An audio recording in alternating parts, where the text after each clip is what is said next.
part of the Press Play Podcast Network. This episode of CAVS on the Break NBA podcast is sponsored by BetterHelp. BetterHelp is the world's largest therapy service providing professional, affordable, and personalized therapy in a convenient online format. BetterHelp removes the traditional barriers to therapy and makes mental health care accessible to everyone. I've been using BetterHelp for the last 3 months, and I have to say, it has been absolutely amazing. Signing up was super simple, and after a brief survey, BetterHelp assigned me a licensed counselor to specifically help me through my problems. The app is super user-friendly and doesn't bog you down with the busy user interface, and you can talk or message with your therapist straight through the app. Valuing your mental health is one of the most important things you can do, and there's no better way to start than BetterHelp. CAVS on the Break is proud to highlight this company and offer a promotional code at checkout. Use promo code CAVSP3 for 10% off your first month with BetterHelp. That's CAVSP3 at checkout for 10% off the first month of counseling with BetterHelp. You will not regret investing in your mental health. This episode of CAVS on the Break NBA podcast is brought to you by our presenting sponsor, Newark Autobody. With winter weather and slick road conditions comes black ice and accidents. And if you've been in an accident and your car needs a little TLC, look no further than Newark Autobody and Zanesville Autobody. Safe, reliable collision repairs is their business. Newark Autobody and Zanesville Autobody is a local, family-run, and veteran-owned business serving Newark, Zanesville, and surrounding areas. And guess what? They work with all insurance providers to make your experience hassle-free. And if you're a U.S. military veteran, even better. Ask about their special discounts for vets at the shop, and they'll be happy to help. Look, it can be hard to find a trustworthy car mechanic, but the people over at Newark Autobody and Zanesville Autobody have you covered. They do. They care for you first and make sure they keep you safe and get you back on the road as quickly as possible. Visit them at autobodyofnewark.com and autobodyofzanesville.com to get your repair started today. You can find those links in our show notes. Their iCar Gold Class team of skilled collision repair technicians will make your vehicle like new again. Again, that's Newark Autobody and Zanesville Autobody, partnering with Press Play Podcasts. Iguodala to Curry, back to Iguodala, up for the layup. Oh, blocked by James. It's over. It's over. Cleveland is a city of champions once again. The Cavaliers are NBA champions. What's good, Breakers? That sound means it's time for CAVS on the Break NBA podcast from the Press Play Podcast Network. I am your host, Chase Smith, and with me on the break tonight for the very first time, he's on the beat and covers the Cavs at the Inside Shot on Substack. He hosts his own Cavs pod for the Locked On Podcast Network. He's on 92.3 The Fan. He's an associate editor at Cleveland Magazine. Danny Cunningham. Danny, welcome on the break, man. Thanks for coming on. Appreciate you having me, man. Excited to talk some Cavs hoops. Yeah, we've connected a couple times, not very long when I've been up. How long have you been covering the team? Because I'm sure this year is different covering the Cavs. On and off for a while. So I covered them in like a non-beat capacity, more like radio type capacity during the second LeBron tenure, kind of when I got my career started. And then when LeBron really before LeBron left, I left and I moved out of town and I covered the Milwaukee Bucks for a little bit, covered the Timberwolves for a little bit. And then, I was back in town and the day that they traded for Donovan Mitchell, I was working at ESPN Cleveland at the time, and I walked into my boss's office. I'm like, hey, we need to cover this team like the same way we cover the Browns. Like, they're going to be good. They're going to be a big deal.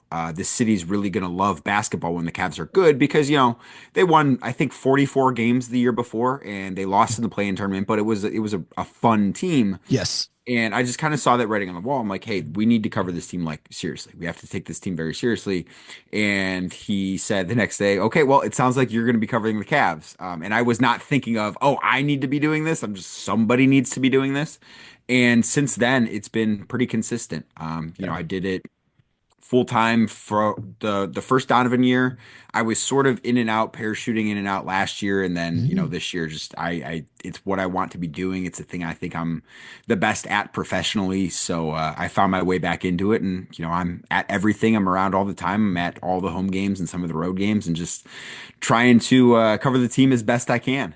Dude, that's so much fun. I want to get to season surprises this year, first half awards. I want to get to second half concerns. I know the All-Star break is in about 3 or 4 weeks, and then we'll do a Thunder preview. But Danny, what about this team is different this year? I mean, they're breaking records not only that the bronze set, but that NBA records. What Right. is different about this team just in the first, 30, 40 games that you've noticed? So I think what is different about this team from any other team that I've been around, and like I've said, I've been around teams that are not the Cavs. I've been around good teams. I've Mhm. been around bad teams. But this is I think, the best locker room I've been in because you can tell when you've done this for long enough. And I don't want to sit here and act like I've been doing this for 35 years, but I've been around long enough to know when things are good and when things aren't. Like you can Leave tell that to the old man Amico whenever he's on. We'll leave that. you can tell when people are unhappy. Like I'm sure Sam has stories of when players are Yeah. unhappy, and Mhm. even if they're not voicing it publicly, when that's going on. That doesn't exist in this Cavs locker room. This is a group of guys that I think really genuinely gets along with each other. It's something that I think is special. That is the thing that really stands out to me. Not everyone sees that. I know if you watch post game shows or see some of the clips that float around social media, you can get a decent idea of it, but just being in that locker room, like that is what's special to me. And then the other aspect of it that I think is much different than the second LeBron era, and I was too young to be covering basketball during the first LeBron era. Like I was, Mhm. I think, a sophomore or junior in high school when he left for Miami, so I wasn't there for that. Um, but this feels, even though Donovan wasn't drafted by the Cavs, all of this feels super organic in a way that Yes. I don't know that the previous era of competitiveness in Cleveland did. And I think a lot of that is because it, to a certain point, like LeBron is kind of bigger than the game of basketball, and no one in that locker room is right now. But I think that even though Donovan isn't a lifelong member of this team, I think that this has a very organic feel, and that's one of the things that makes it special. And dude, I think you touched on two important things. I think you can find happy locker rooms when there's a lot of winning. Oh, no doubt, no doubt. Yes, I, And I mean you're gonna the more unhappy locker rooms you're gonna find, yep, there's gonna be losing. But like in the same breath, I was in Minnesota around the time Jimmy Butler was trying to force his way out of there, and that wasn't a losing situation yet. It turned right. into one, but it wasn't one yet, and that was Yeah. not a happy locker room. Yeah. I forget, is it Terrell Owens says winning fixes everything, winning solve. I forget who says that quote, but the kind of culture that you're talking about that we see that is evident in, post game interviews on the court and locker room banter. It is a culture that's established over years for this Cleveland organization. Garland, Mobley drafted by this team. Even what Bickerstaff was able to do, kind of take this team that didn't have an identity and say, hey, we're going to do this, dog, I forget what they called it, like the chain, Junkyard dog chain, yeah, junkyard yeah, dog. Yeah. I mean, that was developing a culture. They were, hey, we're going to have some fun. Let's just play basketball. And I think this year, some players had to make a choice because last year it wasn't all goody two shoes, even though they right. were around the playoffs. I mean, Garland didn't play well, and there were rumors of, hey, he's going to be traded. And all of a sudden, something happened where it was like, hey, that's not true. I'm here.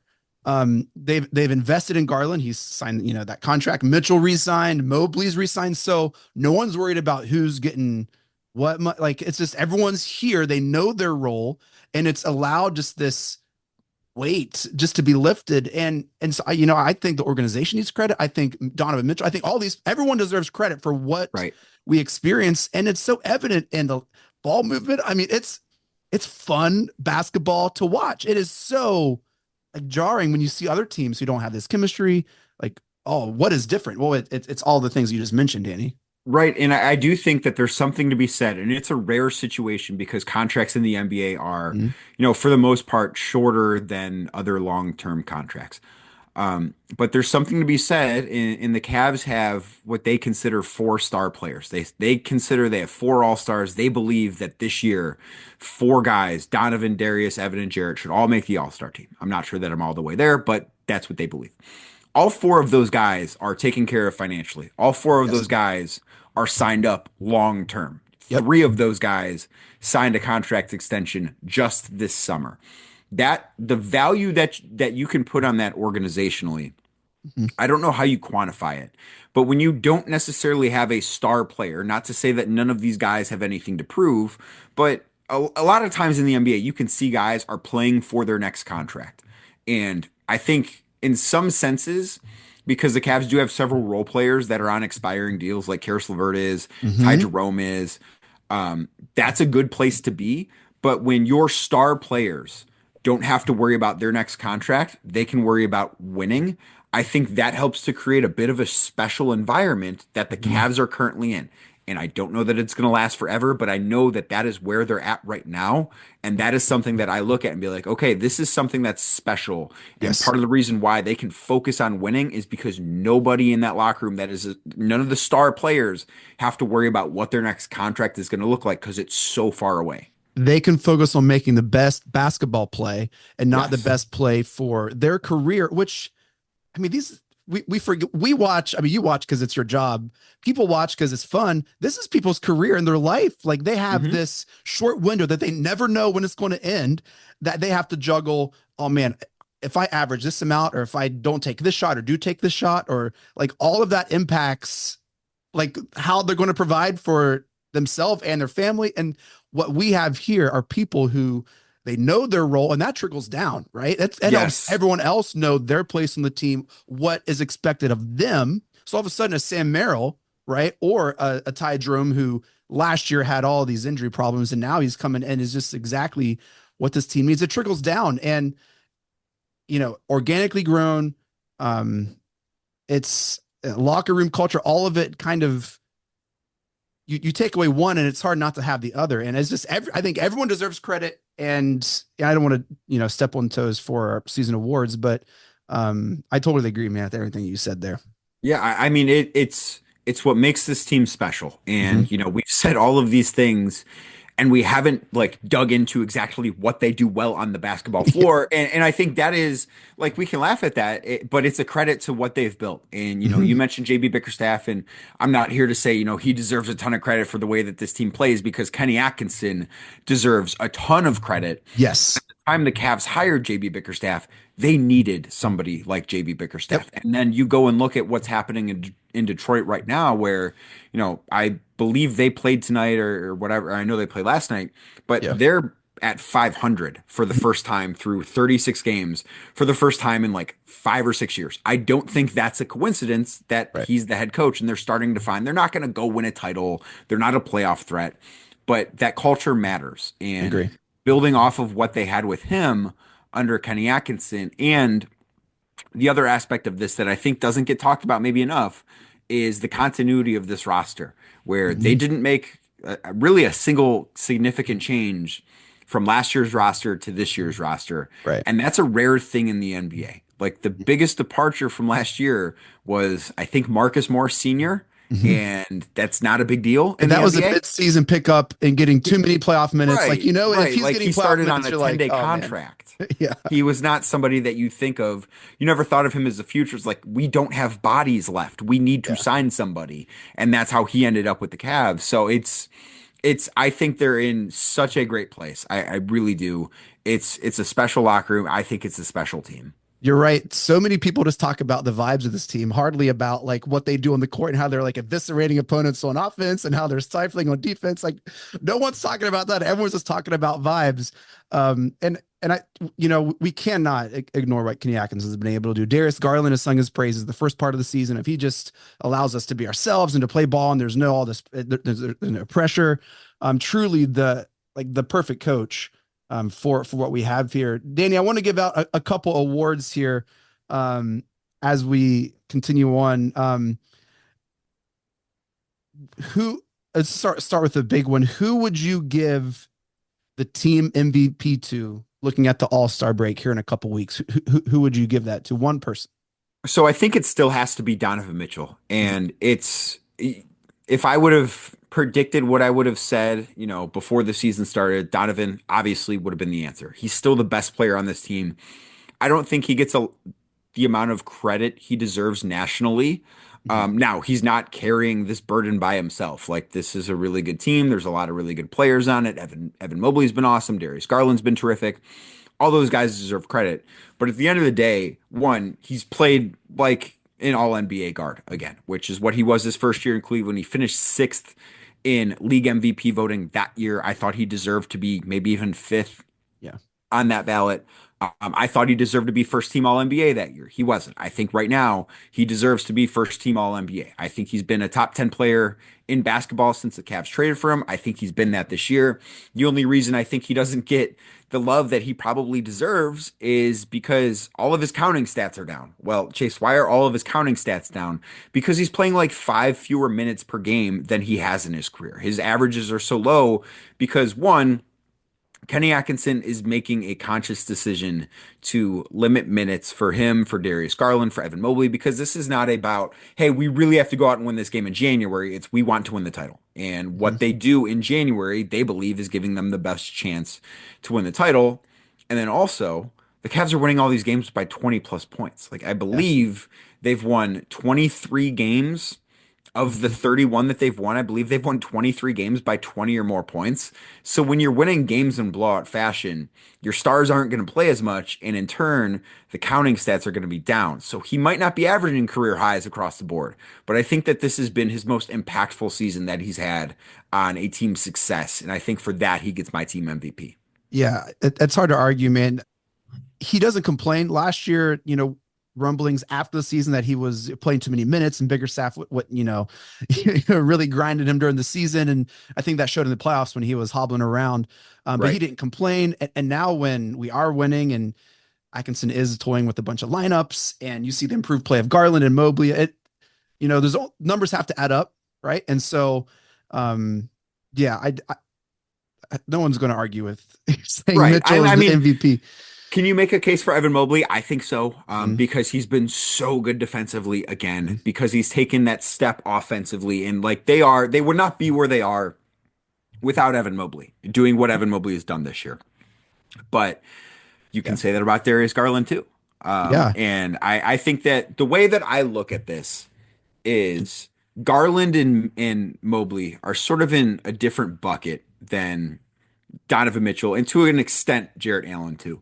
I think Donovan is, for them, he is the ultimate floor raiser. When he's healthy and playing well, the Cavs are going to be a really good team no matter what. Like you can put a bunch of stuff around him and he's going to be able to figure a way out to get this team around 50 wins.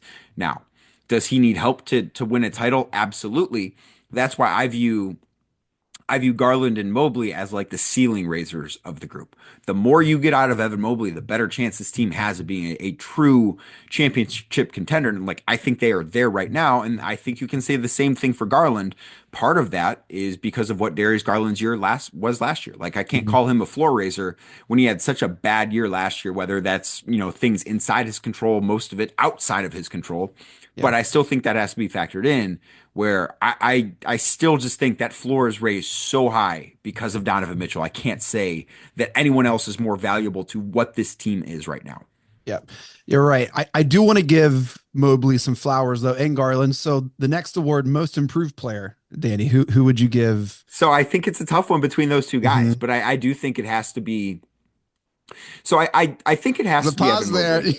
I think it has to be Evan Mobley because we have seen Darius Garland play basketball at a level similar to this one before, right? The year he made the All-Star team, the 21-22 season, Cavs, as I mentioned, won 44 games, made the play-in. Darius was an All-Star. He was awesome all year long. And he started dealing with some back injuries during that season, and that was something that I do think hampered him down the stretch. But then even the first year with him and Donovan together, I thought Darius was really good. And I thought they don't fit conversation was really overblown. Was it perfect? No. But it wasn't bad either. And then last year, Darius had a nightmare of a season. Fractured his jaw. There was a death in his family. There were some other lingering injury issues that he was going on. He's basically said he lost 12 pounds. I've been told it was closer to 20. All of that factors in. Last season? When he fractured his jaw. Yeah. Oh, all the weight that he lost, like that, I've been told it's, and all that weight's back and he looks great now, but it's hard for me to say he's most improved based on just a nightmare of a season. Like when I look at Darius Garland's career, I'm going to put if it continues in the direction that it's going, I'm going to be willing to put an asterisk next to that 2022 or 2023, 2024 season is like, let's just forget that happened because that's not that guy. Where with Evan, I think the step that he has taken offensively, and again, his counting stats don't look so much better than they did before, but the eye test says this guy went from just being, a nice complementary offensive piece to somebody that is a force offensively. And I think that's a big difference. Like, and I know we'll get to the Thunder game coming up in a bit, Yeah. but this is a matchup where he should be able to thrive because Yeah. OKC doesn't play super big. He should be able to take advantage of that. And last year, if you say that, I don't know if I feel great about the Cavs' chances. Where now, if you say it's like, man, they've got Evan Mobley, and the Thunder have to figure out a way to stop him, and that Yes. hasn't been the case before. It does seem Mobley's morphing into like an anchor piece and not a Yes. complementary piece. Not that Garland's a complementary piece, because he does provide his own, you know, benefit. Like he's better than a complementary piece, but what you Right. see in Yeah. Mobley, and I don't want to put words in your mouth. I feel like I've seen maybe the bottom of the ceiling of Garland's play. Like I don't know if I'm going to see any more from Garland from what we have seen throughout his career. Where Mobley, I don't know what that cap is, and maybe Garland's capped because of Mitchell's here now. I think that could be part of it. I get what you're saying, and I don't think that you're totally wrong. And I think part of it too, Darius Garland has been in the league longer. We have more information on who Darius Garland is as a player. And Evan Mobley is somebody who is still developing. And that's not to say Darius Garland's some old man now, because he's not. Like, he is still a young player in this league.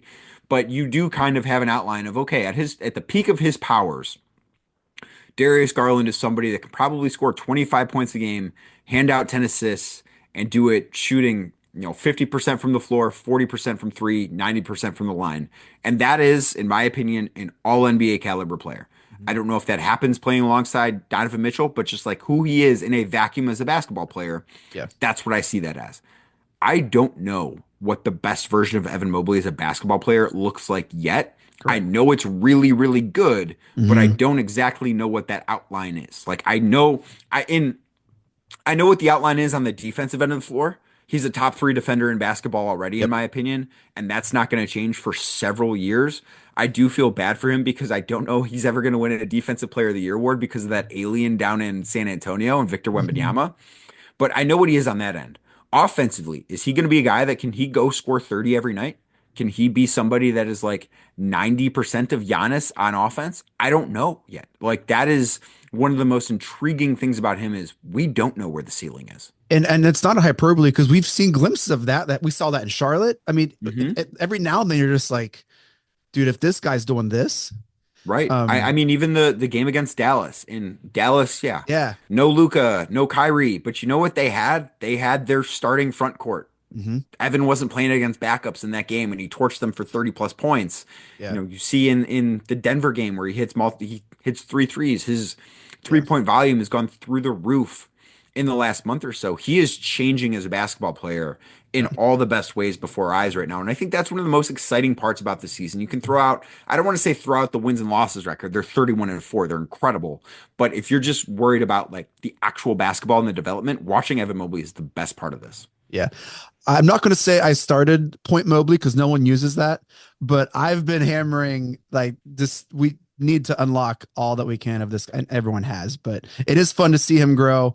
And most improved player. I mean, let's do that. Okay. 2 more. And then I want to ask a question. All right. This award's called the Rotisserie Chicken Award for most valuable rotational player on the team. Who would you give the Rotisserie Chicken Award So to? am I not allowed to use the core 4 here? I'm guessing Correct. that's got to be a stipulation. It has to be a role player. Yeah. I'm going to go with Karis LeVert. And I'm somebody that I have, through Karis's tenure in Cleveland, I've been admittedly higher on him as a basketball player than consensus. I understand, and this has not been an issue this year, but I understand that the inconsistencies he's had. I understand that the shot selection prior to this year was not always great. I know Cavs fans have always been a little frustrated by that, and I totally get it, and it makes sense. But I think at Karis LeVert's peak, he is somebody that could he go out and score 20 points a night? Sure. You're probably not doing that. He's probably not doing that on a championship contending team. Which we've But seen in his career. right. We've seen him be top two player on a team, and that team hasn't been very good. Now, to be fair to Karras, he is a better player. He's a more mature player than he was at that point in his career. So I don't think it's necessarily fair to say, oh, this is what you did then. That's Right. exactly how it would look now, because I don't think that's true either. But I think having a player of his skill set and his skill level in that sixth man role is something that is incredibly valuable to this Cavs team, because you look at what they do when he's on the floor. The fact that he can come out and he can defend the best wing on Hmm. the other team. Like, you can see him when they play Boston. He can go out, he can defend Jason Tatum, Jaylen Brown. When Hmm. they play Oklahoma City, I would bet you're going to see him defend Shai Gilgeous-Alexander at points in this game. And what is really impressive to me about Karras is how well the team plays when he's on the floor. Yeah. And one of the things that has always stuck with me, it's a quote from JB Bickerstaff, because he was asked about this. I don't remember if it was last year or the year before, but he was asked about the plus minus stat. And it is a stat that it doesn't always tell the full story. Sometimes it can be a little wonky. And JB said plus minus is a stat that players use in contract negotiations. That's all it's good for, basically. I Mm. don't have that verbatim, but that's what he said.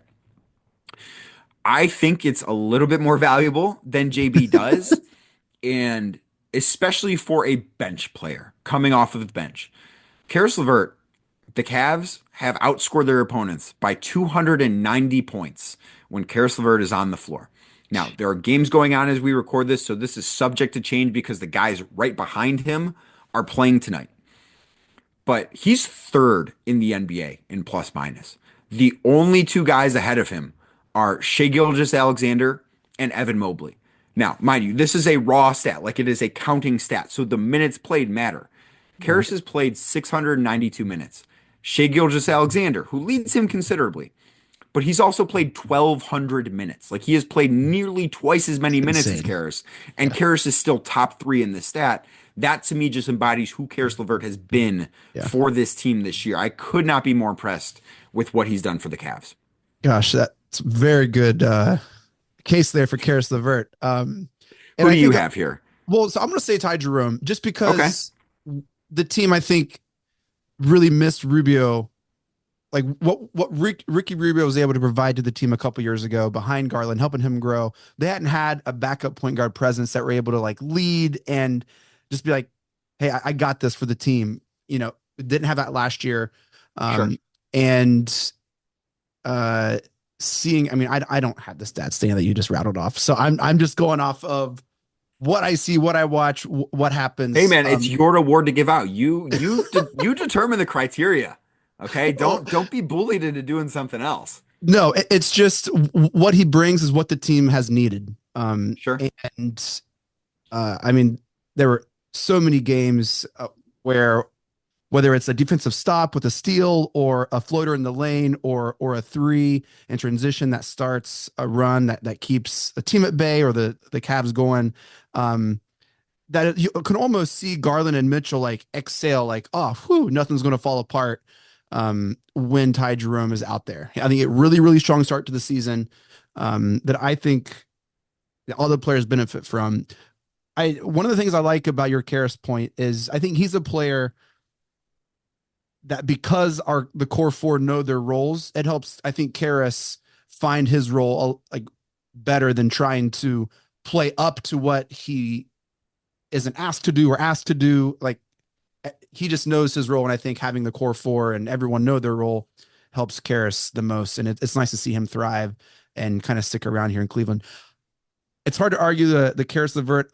I think Ty Jerome has a really, really strong case as well, just for what he Sure. provides. But yeah, I mean, no one's I mean, they're here telling 31 us and who's 4. right or Like, wrong. there are not wrong answers here. Yeah. There really are not wrong answers here. Mhm. I think that there's a good case to be made for several guys. And Correct. unfortunately, the area where the Cavs have had injuries hit has been the rotational players that Mhm. aren't the core guys because Max Strus has only played 5 or 6 games at this point. Isaac Okoro has missed the last couple of weeks. Yeah. Karis LeVert missed a couple weeks stretch. Now he didn't miss a ton of games because that was when the Cavs kind of finally got their break, but they've had those guys miss time. I think one of the best parts about this team is that when those guys have missed time, somebody's been able to pick up the slack. Whether it's been Jalen Tyson getting minutes, whether it's been Craig Porter Jr. getting minutes, it's been a full team effort, I think, in that aspect. And that is something that I do think deserves at least mention. Like you can't give this award to somebody like that. You can't give this award to a group of players, but I think that we'd be a little remiss without mentioning those guys too. Yeah, I know George Yang licking his lips with the rotisserie chicken award there. Danny, I need to tell you this. I don't know. 2 years ago at Media Day, when first year was on this team, I mispronounced his name. I called him Georges Yang. Georges. Yeah, I pronounced the S. And for some reason, Bally Sports then, now it's FanDuel, was like recording us. And they used that clip as like a bumper in like this pregame roll they did for like the first half of the season. Oh my gosh. And every time it was Georges Yang, and all my friends made fun of me. And now they call him Gorgeous Georges. Anyway, it's this whole thing. He's been really good too, man. Yes. I do think that he kind of gets, because he has been a streaky player. Last year, he was certainly streaky. Like he had a great month of February, and the rest of it wasn't all that awesome. I think he's been really good for the Cavs. He's up to almost 40% shooting from three, and he is one of those guys. You know, we talked about what this locker room is like too. He matters a lot there. That's not something that fans are going to see. He's not necessarily in all the joking around clips that you see floating around, but he matters a lot in that locker room. I think his voice is pretty strong in there, and I think that he brings a lot to the table that fans probably don't see every single night. Yeah. Last award, and then I want to ask a question before we go to the break and the Thunder preview. The most important game the team has played this year so far, the first half of the season, the most important game to the team. I think the most important game they've played so far was their first loss. I think it was the game they played in Boston. They were 15-0. It was an NBA Cup game. Now, to be fair to the Cavs here, they were without, I believe Dean Wade did not play. I believe Isaac Okoro did not play. I know Max Strus did not play. And they may have been without somebody else, but they were missing. Oh, Karis LeVert did not play. So they were missing 4 of the rotation players, and that's a big deal. But they were a team that was 15-0 that, yeah, they had played a lot of games in a short amount of time, and that was really difficult. Yes. But I think there was a lot of noise at that point that, this 15-0 start hasn't been that impressive. The Cavs haven't really played anybody because they caught the Bucks, who got off to that terrible start. The Pelicans, everybody that they had already had been hurt. And it was just really easy to pick apart what the Cavs had done. And then they go out and they lose that game. But that was a mostly healthy Boston team. They didn't have Kristaps Porzingis. And Boston shot like 52% from three that night. And the Cavs only lost by 3. I thought it was one of their more impressive performances that they've put out, even though it was a loss. And that was, to me, again, even though it was a loss, that was to me the moment that they could say, this team just won the title. We're not healthy. And we just hung with them for 48 minutes in their place. And I think that matters. Again, winning that game would have been better for them. No doubt about that. But the way that they lost that game, I do think it was a bit of a, we're right here. We're on this level. They got us tonight, but they're not invincible. They're not unbeatable. And I think considering that, that is their chief competition in the Eastern Conference, considering the Celtics just won a title, I think all of those things mattered and made me, truthfully, I wasn't necessarily super skeptical, but watching that game, and I was in Boston for it, watching that game, I came away from that. It's like, if these two teams played in the playoffs again, I don't know who would win. I know it'd be a long series. I don't know who would win. They're not very different from each other in terms of skill level. And that's why that, to me, is the most important game they've played. Daniel Cunningham, I had the same exact game as the most important game. November 19th. I love it. I love it. But not only the Cavs came away thinking that they could play with them as well. Like when they lost, like there was this like air of, oh, we got this team. They are not I don't see them being intimidated by the Celtics. No, I don't see them play down to the Celtics. And it was like they were within 3, I think, with like a minute or a minute and a half to go. Like it was a close fourth quarter. Like Right. they Well, were and that down and they was, came back.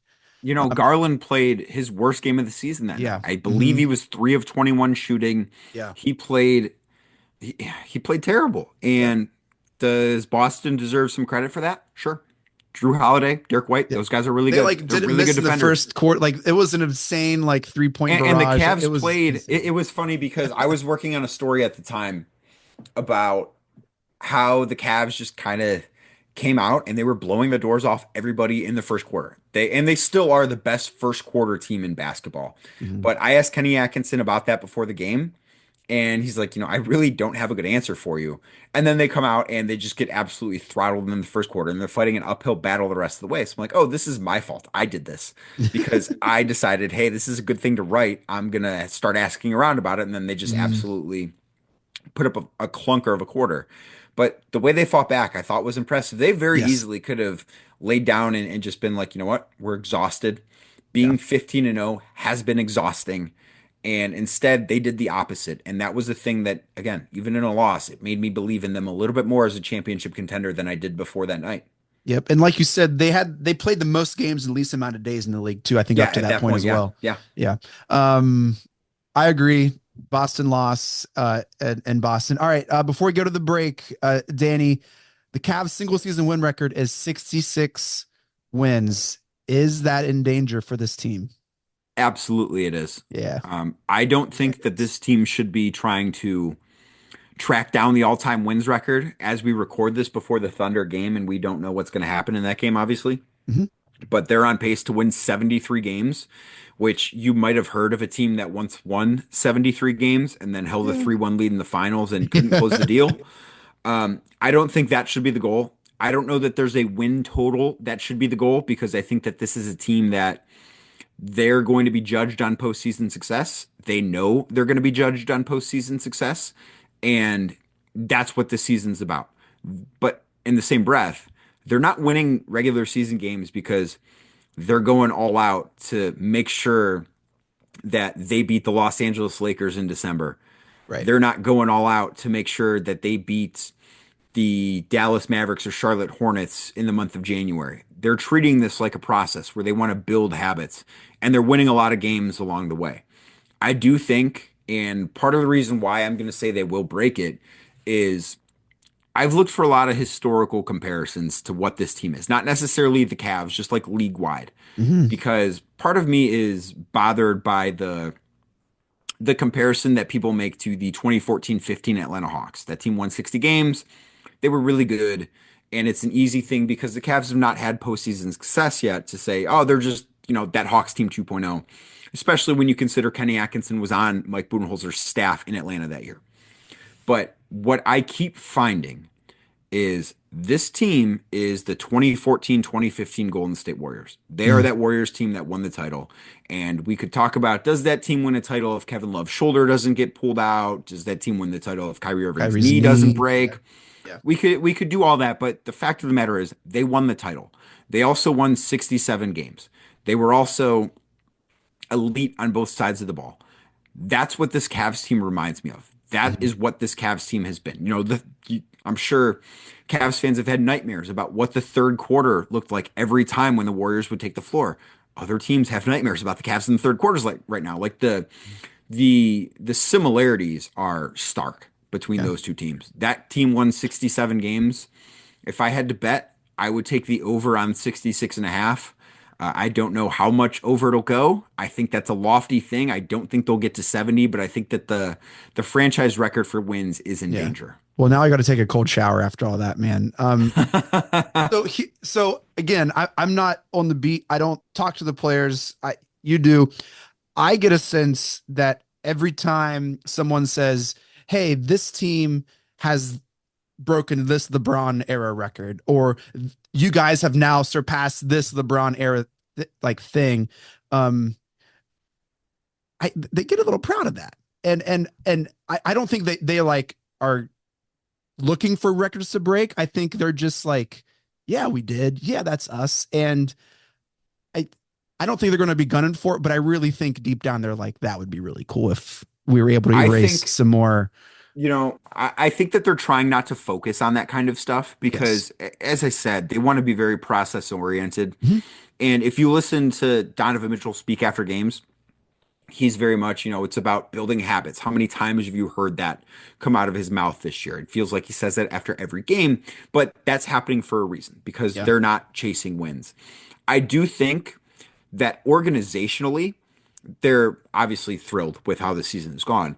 But I also think that building a successful organization without the help of LeBron James is something for them to be proud of because historically, without LeBron for my entire life, they've been bad until the last couple of years. That is what Cavaliers basketball has had two eras in my life before Yep. this current one.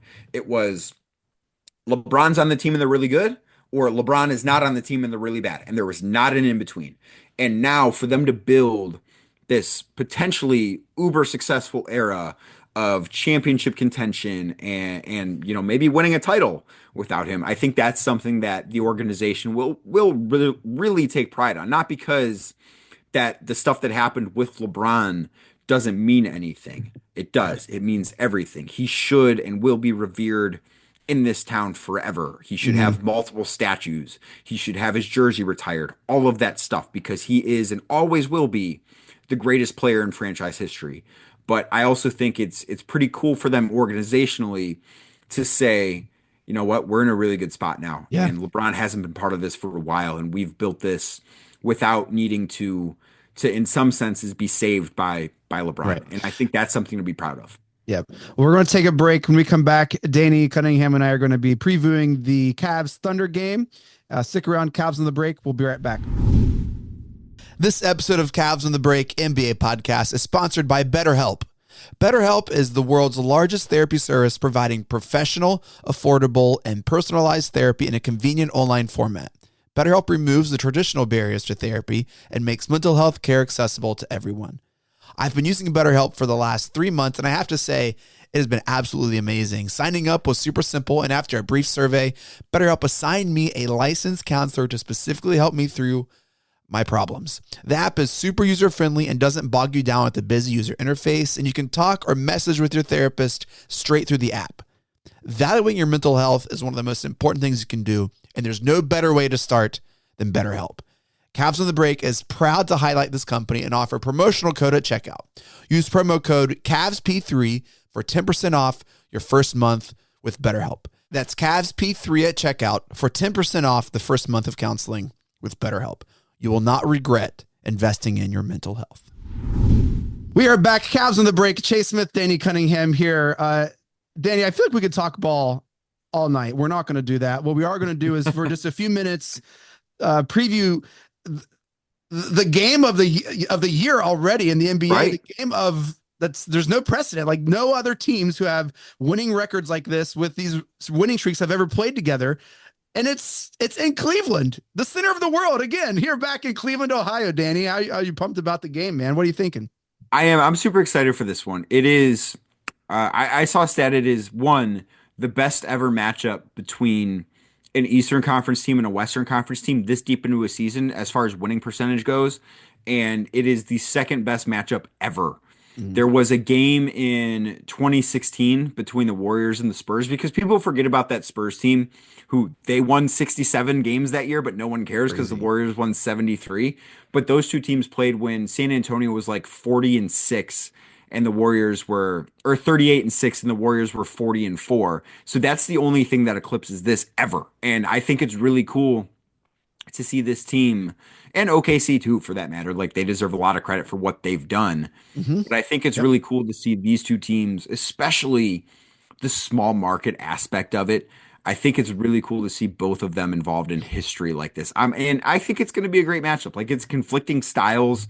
The Cavs have won now lately, to be fair to the Cavs here, since December 1st. I believe they're second in defense. OKC has been first in defense all year long. But the Cavs have won a lot with offense this year, and I think that's what makes this really interesting. Yeah, this is a nationally televised game, ESPN, so no excuses for no one to be able to watch it or find it. This is going to be broadcast everywhere and hopefully gets people talking and excited about the NBA. We're not going to be talking about the problems with NBA viewership. All that's a whole nother podcast, Danny. I don't even know where you stand on it. But this is the game. We mentioned earlier before the break, really a positive matchup for Evan Mobley. Right. Would you go as far as to say we match up well across the board against the Thunder? So I'm interested to see how the Thunder line up defensively against the Cavs. They have some good wing defenders. Obviously, guys like Lou Dort, who's an awesome defender. They're going to. I see a world where they could give Donovan Mitchell and Darius Garland some problems with Mhm. how they play defense. I think that the physicality aspect of what OKC can bring, the length that they have, those things could give trouble to those guys. But what they don't have is a ton of size. And part of it's because Chet Holmgren is still out with that hip injury. I don't know when he's going to be back, but he's definitely not going to be playing on Wednesday night. Mhm. They've got Isaiah Hartenstein, who's a really nice center, and that was their big offseason move. And he's really good, but he can't play 48 minutes. And what the Cavs can do that a lot of other teams can't do, really, I can't think of any other teams that can do this, is the Cavs can play an all-star at center for 48 minutes. Yes. And in some matchups, that's not that big of a deal. In this matchup, I think it could be a big deal. I think that I if Evan Mobley has a really good game against the Thunder, I don't know how the Cavs lose that game. And you can't say that about every team, but there are going to be minutes. And when Evan Mobley plays center, the Cavs are outscoring their opponents by nearly 20 points per 100 possessions. Like that is when they are at their best. And there are probably going to be some of those minutes on Wednesday night when the Cavs' best look is going against the Thunder's bench. And I think those are going to be the minutes that could decide this game. So if Evan plays well, I think the Cavs win. Yeah. I believe the Cavs are deeper than the Thunder, especially with Chet Holmgren out. I'm feeling confident about the game tomorrow night. It's in Cleveland, so I think that's a good thing. I think the Rock's going to be so loud and rocking.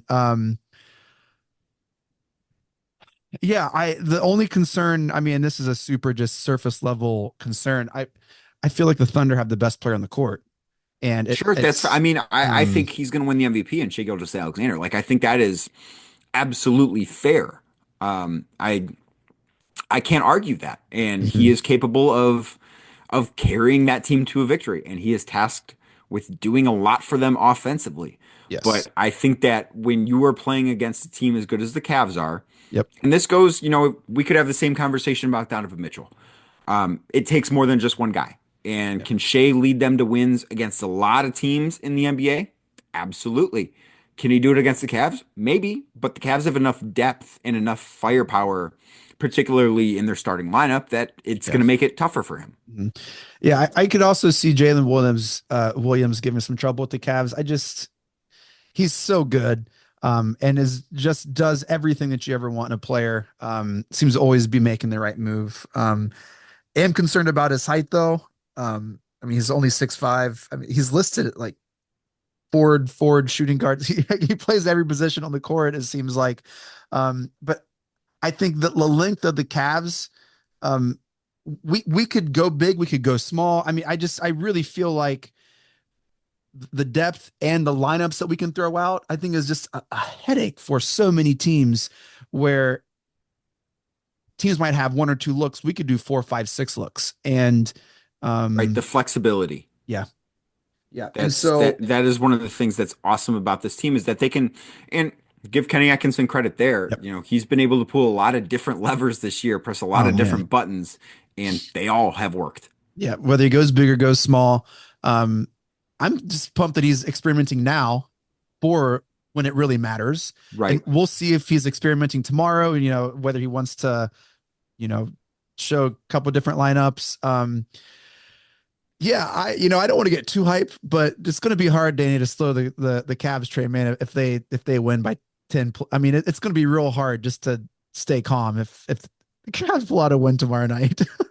I think, if the Cavs win on Wednesday night and it's going to be, I think, really difficult for this fan base to not get ahead of itself, and Yeah. I can't blame anybody for that. Like this would be the Boston win at the start of December. I think it was December 1st was really important because the Cavs had lost the two games the year before. But man, it's going to be really hard to say that this team should be anything other than favorites to win the title if they win. I don't know that that is accurate, but man, it could be special.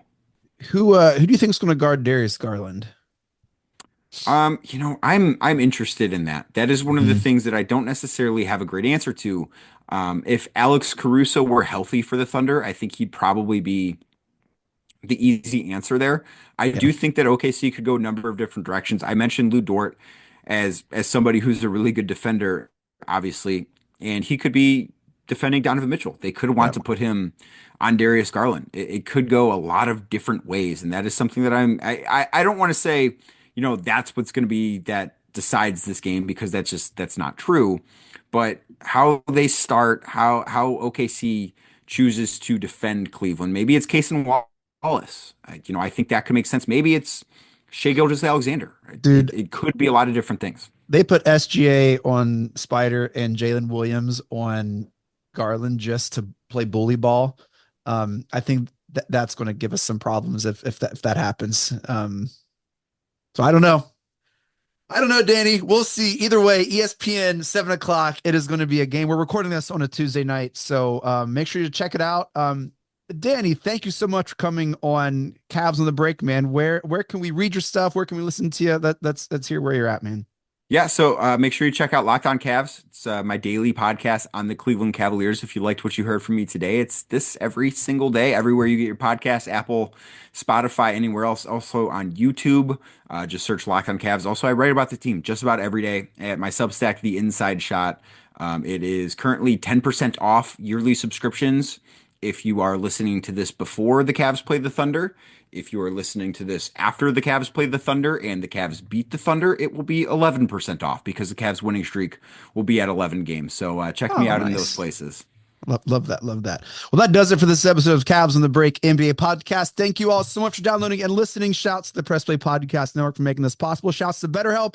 Don't forget to use code CAVSP3 for 10% off your first month of counseling. Remember, you cannot put a price on prioritizing your mental health, especially if you're a Cleveland sports fan. Shouts to Newark Autobody. Tell them Press Play sent you for a special discount. Make sure to follow us on Twitter. We always follow back. Danny, thank you so much, man. If I see you tomorrow night, be great. If not, enjoy the game. You as well, man. Thanks for having me. I appreciate it. All right, yeah. Mike Breen, take us out. Congratulations, Cleveland. Your decades-long wait is finally over. The Cavaliers are NBA champions.